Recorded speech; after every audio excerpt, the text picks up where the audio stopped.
Kaya nga, pag naririnig natin na nag-aanyaya ang Panginoon ng paanyayang ganito about sa kaligtasan, i-grab natin yun, nanay. I-grab natin kaagad. Huwag nating bibitawan.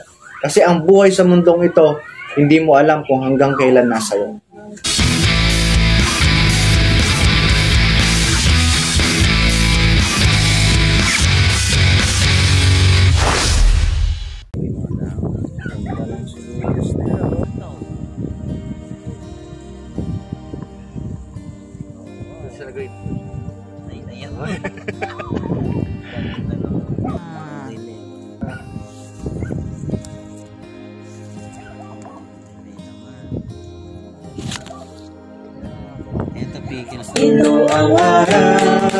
Ito ang araw na gawa ng Diyos.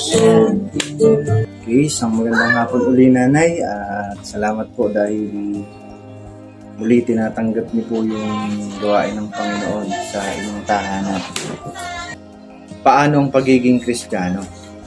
Mayroon daw pong mga tiyak na baitang ang pagiging Kristiyano. Diba? Lahat naman tayo gusto nating maging Kristiyano kasi gusto nating makapasok sa kaharian ng Panginoon, di po ba? Kasi ang buhay sa mundong ito ay hindi naman talaga masasabi. Diba? Kahit hindi natin alam na pwedeng kasama natin ng isang tao ngayon, pero mamaya hindi na siya. Diba?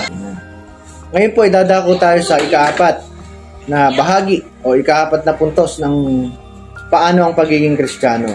Isa pang tiyak na baitang daw po sa pagiging Kristiyano ay yung pananampalataya.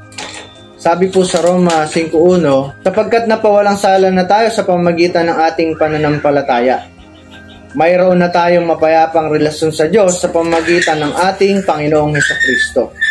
Yun po yung sabi about sa pananampalataya. Sumagot naman sila, sumampalataya ka sa Panginoong Hesus at maliligtas ka, ikaw at ang iyong sambahayan. Kung ipahayag ng iyong labi na si Jesus ay Panginoon at buong puso kang sasampalataya na siya ay muling binuhay ng Diyos, maliligtas ka. Yun po yung sabi ng salita ng Panginoon. Sa Bible po galing yun. Ang pananampalataya ay puspusang pagtitiwala kay Kristo sa kapatawaran. Di po ba? Kinakailangan maging tiyak sa loobin ng makasalanan na sa pamamagitan nito ay naniniwala siya na ang lahat ng kanyang mga kasalanan ay naalis. At siya ay bagong nilalang kay Kristo at tunay na Kristiyano. Kasi nanay, pagka tayo ay lumalapit sa Panginoon, diba? Alam natin na tayo ay nananampalataya sa Panginoon. Ang kaaway po, ang gawain ng dyablo, pilit niyang lalagyan ng duda yon para hindi ka tuluyang lumapit sa Diyos. Ibigyan kanya ng mga pagdududa sa iyong kaisipan sa kadakilaan ng pag-ibig ng Diyos sa bawat isa sa atin. Diba? Kaya sabi, ang pananampalataya daw po ay puspusang pagtitiwala kay Kristo. Diba tatay, yung halimbawa, yung sa bukid mo, diba, 1 hektarya yung inisprehan mo, diba? Pagod ka na kasi maghapon ka pang tumubig. Ang ibig sabihin ng puspusang pagtitiwala, yun bang 3 plat na lang, kahit pagod ka na, pipilitin mo yun na tapusin para ma-isprehan yung iyong sibuyasan. Yun po yung ibig sabihin kumbaga ng puspusan. Hanggang sa dulo ng iyong lakas, magtitiwala ka sa Panginoon sa Kristo about sa iyong kaligtasan, sa iyong kapatawaran, sa iyong kasalanan. Kinakailangan daw maging tiyak sa loobin ng makasalanan na sa pamamagitan niya ay naniniwala siya na ang lahat ng kanyang mga kasalanan ay naalis. Diba? At siya ay bagong nilalang kay Kristo at tunay na Kristiyano. Ang pagsisisi at pagpapahayag ay siyang naghahawi ng landas. Datapot ang pananampalataya ay siyang nagkakamit ng karanasan at tagumpay. Okay po, ang pagtanggap daw kay Kristo ay sa pamamagitan ng pananampalataya. Sabi po dun sa Efeso 2:8 at 9, sapagkat sa biyaya kayo naligtas sa pamamagitan ng pananampalataya at ito'y hindi sa inyong sarili, ito'y kaloob ng Diyos, hindi sa pamamagitan ng mga gawa upang ang sino man ay huwag magmapuri. Diba? Ang pagtanggap daw po sa Panginoong sa Kristo ay sa pamamagitan ng pananampalataya. Kumbaga, kahit hindi pa natin nakita ang Panginoong Jesus, naniniwala tayo na siya ay namatay sa krus para sa ating mga kasalanan at nabuhay sa 3 araw para patunayan kumbaga yung katubusan ng ating mga kasalanan, yung kapatawaran ng ating mga kasalanan. Ikalawa po, ang pagtanggap daw kay Kristo ay sa pamamagitan ng paanyayang personal.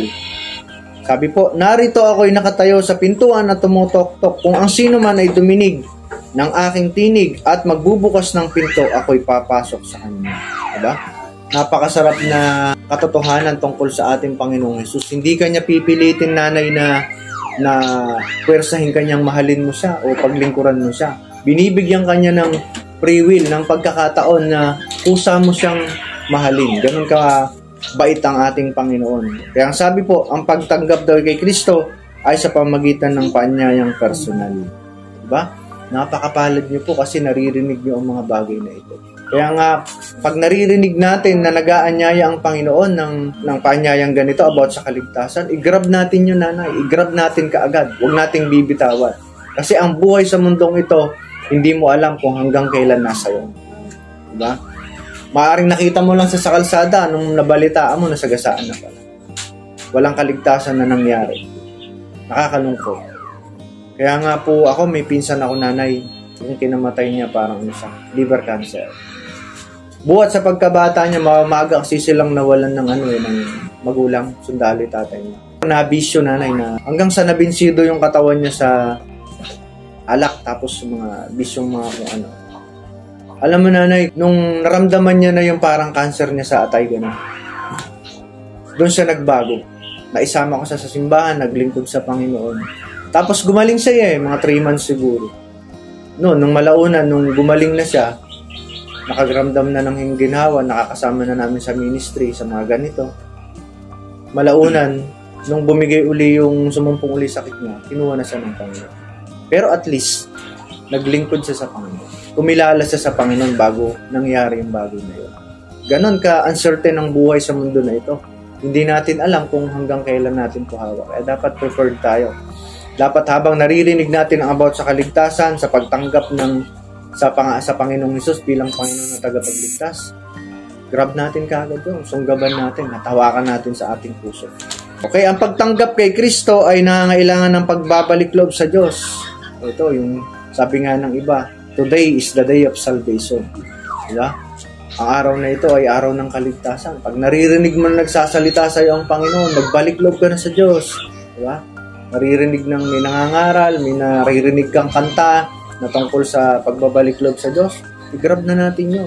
Ang pagsisisi at pagtitiwala kay Kristo ay papasok sa ating puso na siyang magpapatawad sa ating mga kasalanan at magbabago sa ating buhay ayon sa kanyang kalooban. Sabi po, sa pamagitan ng pananampalataya, maaari mong tanggapin si Kristo ngayon din sa panalangin. Diba? Kasi po, ang panalangin ay pakikipag-usap sa Diyos. Diba? Ang sumusunod ay isang mungkahing panalangin lamang. Halimbawa, nanay, nararamdaman mo sa puso mo na talagang gusto mo talagang tanggapin ng Panginoon, gusto mo talaga siyang mas makilala pa ng personal, kumbaga magkaroon ka ng personal na relasyon sa Kanya. Itong panalangin na ito, nanay, isang mungkahing panalangin. Pakinggan niyo po, nanay, ito po yung prayer. Panginoong Hesus, kailangan kita. Ako ay nagsisisi sa aking mga nagawang kasalanan. Patawarin niyo po ako, binubuksan ko po ang aking puso at tinatanggap kita bilang aking tagapagligtas at Panginoon ng buong pananampalataya. Marami pong salamat sa paglinis mo sa aking mga kasalanan at tulungan po ninyo akong mamuhay ayon sa iyong kalooban. Amen. Alam niyo po ba, nanay, ang pagpanaw sa mundong ito, minsan mas maganda pa yung yung parang hindi biglaan. Yung nagkasakit ka tapos unti-unti kang kukunin ng Panginoon. Kaysa yung on the spot, yung nasagasaan, gano'n. Walang repentance pagka gano'n . Mahirap ang repentance. Yung kasing nagkasakit ka tapos unti-unti kang kinukuha ng Panginoon, at least nakakapagsisi ka. Nagkakaroon ka ng pagkakataon na magbalik loob sa Panginoon. Ngayon, kung nasa ganoong bahagi ka ng buhay mo, yung prayer na yung kanina, pwede mong sambitin yun para magkaroon ka ng personal na relasyon sa Panginoon. Tanggapin mo siya bilang Panginoon na tagapagligtas. Kasi ang mabubuting gawa natin, pag yun lang hawak natin sa pintuan ng langit, ibabasura yun ng Panginoon. Kasi para sa Kanya, maruming basahan lang ang katumbas niya. Ang kailangan natin, yung personal relationship natin sa ating Panginoong Hesus. Kung paano ka nabuhay sa mundo na ito, kung paano mo siya tinanggap bilang Panginoon na tagapagligtas, kailangan partner yon. Hindi pwedeng tagapagligtas lang. Kailangan Panginoon. Pag tinanggap mo siya bilang Panginoon na tagapagligtas, ibig sabihin, tatay, yung mga boss natin sa Cebu, di ba? Sila yung nasusunod yan, di ba? Pag sinabing ganito ipunla natin. Ganun yung ibig sabihin ng boss eh. Ganun din sa ating Panginoong Jesus. Pag tinanggap natin siya bilang Panginoon na tagapagligtas, ibig sabihin, siya ang boss ng buhay natin. Di ba? Ganun po. Ang panalangin bang ito ang nais ng iyong puso? Yung sinner's prayer kang hinananay, di ba? Kung gusto daw natin ng ating puso ang bagay na yun, kung gayon, idalangin ito ngayon din at si Kristo papasok sa iyong puso. Magkakaroon ka ng personal na relasyon sa ating Panginoon Jesus.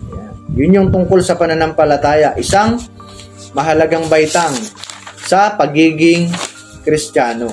Yun yung pananampalataya.